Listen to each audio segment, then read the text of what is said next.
हमारे पुराणों में एक कथा मिलती है, एक ऋषि तप कर रहे थे, उनके तप का तेज बढ़ा, उनकी तपस्या का तेज बढ़ा, तो वहां देवताओं को चिंता हो गई।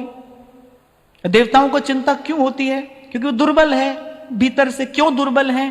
क्योंकि उनके जीवन में विषय का भोग बहुत है।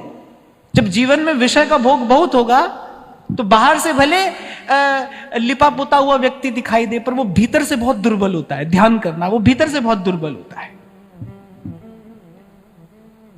तो वहां ऋषि तपस्या कर रहे हैं। अच्छा, ऋषि को कुछ लेना देना नहीं है, पर देवताओं को चिंता हुई। उन्होंने अनेक अनेक उपक्रम किए कि भाई इनकी तपस्या भंग की जाए, पर वो ऋषि तो अपने आसन में स्थित थे, दृढ़ संकल्पित थे। अब अंत में देवराज इंद्र को स्वयं आना पड़ा। अब देवराज इंद्र ने कहा भाई सीधे सीधे तो इनके सामने नहीं जा सकते, कहीं ऐसा ना हो आंख खुले और दृष्टि के तेज से ही हमारा कार्य पूर्ण हो जाए, तो भाई सीधे सीधे तो नहीं जाएंगे। अच्छा, देवता अपना कार्य सिद्ध करने में बड़े निपुण होते हैं, बड़े कुशल होते हैं। इंद्र ने क्या किया, एक राजा का वेश धारण किया और बड़े आदर से, बड़े विनम्र भाव से ऋषि को जाकर प्रणाम किया। ऋषि ने आंख खोली, देखा राजा है और अतिथि होकर आया है, तो सेवा करना धर्म है। तो राजा ने कहा कि ऋषिवर, ये जो आपके आश्रम का वातावरण है बड़ा सुंदर सुखद है, बड़ा सुंदर सुखद है। कुछ दिन मेरे यहां पर विश्राम करने की इच्छा हो रही है, क्या मैं रह सकता हूं? ऋषि ने कहा कि आप राजा हैं, आपका अधिकार है, और आप अतिथि होकर आए, आप अवश्य रहिए। तो राजा ने कहा ठीक है, ये जो मेरी खड्ग है ये हमारे लिए बड़ी पूज्य है, मैं केवल एक खड्ग आपके पास रख देना चाहता हूं। इसके लिए मुझे कोई सुंदर दिव्य आसन चाहिए, तो आपके साथ बस मैं अपनी खड्ग रख देना चाहता हूं। ऋषि ने कहा हाँ हाँ रख दीजिए। अब केवल वो खड्ग पास में रखिए, सच्ची घटना है, केवल वो खड्ग पास में रखिए। एक दिन ऐसे ही ऋषि अपने ध्यान में लीन, और एक बंदर, एक मरकट आकर कुछ उछल कूद सी करने लगा। ध्यान में कुछ उनके विक्षेप सा हुआ, क्रोध आया। ऋषि बड़े आश्चर्य में है कि अरे कभी क्रोध आया नहीं, आज क्रोध क्यों आया? दूसरे दिन फिर ऐसी घटना हुई, थोड़ा और क्रोध आया। तीसरे दिन तो इतना क्रोध आया, वो खड्ग उठाई और उस वानर पर प्रहार कर दिया। बस जैसे ही वानर पर प्रहार किया, तप का तेज क्षीण हुआ।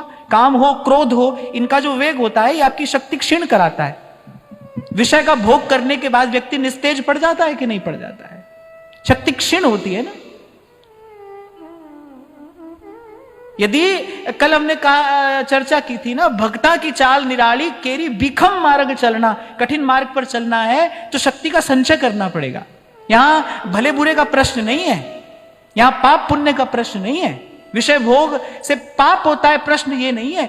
प्रश्न ये है, बात ये है कि भाई कठिन मार्ग पर जाना है तो शक्ति का संचय करना पड़ेगा। जब भी ध्यान करना, जब भी काम या क्रोध का वेग आएगा, उसके बाद आप देखेंगे कि वह साथ साथ आपकी सारी सकारात्मक शक्ति ले गया। योर वाइटल एनर्जीज, वो सारी आपके साथ में ले गया। वो थोड़ी देर का जो वेग था उसने आपको भीतर से निस्तेज कर दिया।